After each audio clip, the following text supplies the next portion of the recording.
Students question number 6 a vertically tower stands on a horizontal plane.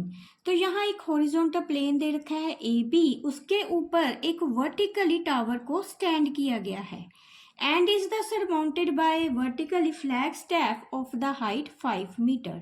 तो ये जो tower है इसके ऊपर एक फ्लैग स्टैफ को लगाया गया है जो वर्टिकली फॉर्म में है और उसकी हाइट 5 मीटर है। At a point on a plane, the angle of elevation of a bottom and the top of the flagstaff are respectively 30 degree and 60 degree. तो ये जो प्लेन है, प्लेन के यहाँ से पॉइंट पे, इस पॉइंट से लेके फ्लैग स्टैफ के बॉटम की तरफ, यहाँ जो एंगल ऑफ एलिवेशन बन रहा है वो कितना है 30 डिग्री, और इसी पॉइंट से लेके फ्लैग स्टैफ के टॉप की तरफ जो एंगल ऑफ एलिवेशन बन रहा है वो है 60 डिग्री। देन फाइंड करेंगे हाइट ऑफ टावर। तो ये जो हाइट है यहाँ सी बी, ये हम फाइंड करेंगे टावर की हाइट। तो यहाँ एक बात देख लेते हैं, ये जो फ्लैग स्टैफ है उसकी हाइट कितनी है 5 मीटर एंड जो टावर है सी बी उसकी हाइट हमें फाइंड करनी है। तो डी बी टोटल हाइट कितनी हो जाएगी, इसमें ऐड क्या कर देंगे D C plus C B. तो यहाँ पर मैंने लिख दिया है h प्लस 5। तो पहले ट्रायंगल ले लेंगे स्मॉल, ये टावर तक की, यहाँ लिखते हैं ए सी बी। तो ट्रायंगल ए सी बी में यहाँ लिखेंगे tan 30 degree equal to C B upon A B.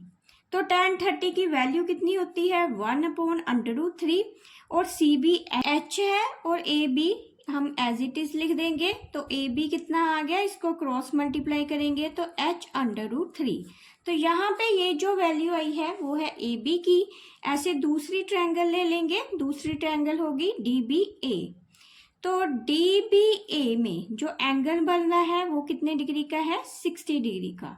तो tan 60 डिग्री किसके इक्वल हो जाएगा D B upon A B की।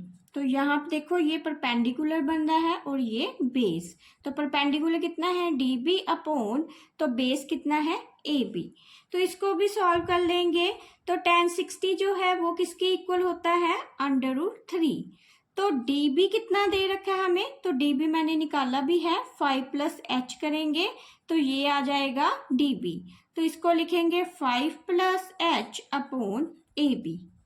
तो यहाँ पर भी हम ए बी की वैल्यू निकाल लेंगे। तो ए बी कितना हो जाएगा, ए बी हो जाएगा 5 प्लस एच अपॉन √3।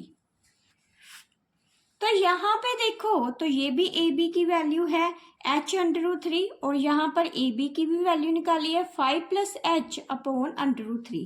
तो इन दोनों ए बी को इक्वल कर लेंगे। तो जब इसको इक्वल लिखेंगे यहाँ लिख लेंगे फ्रॉम, इसको 1 ले लेंगे, इसको 2, फ्रॉम 1 एंड 2। तो h√3 equal to 5 plus H upon √3। तो इसको क्रॉस मल्टीप्लाई करेंगे, h into 3 is equal to 5 plus H. तो ये आ गया 3h is equal to 5 plus H. तो 3h में h को माइनस किया इक्वल टू 5। तो 3 में से 1h निकाले तो ये आ गया 2h इज इक्वल टू 5। तो h कितना आ जाएगा 5/2। तो यही हमें हाइट निकालनी थी h की 5/2। तो इसको सॉल्व कर लेंगे तो ये आ जाएगा 2.5। तो उसने क्वेश्चन में यही पूछा था find the height of tower.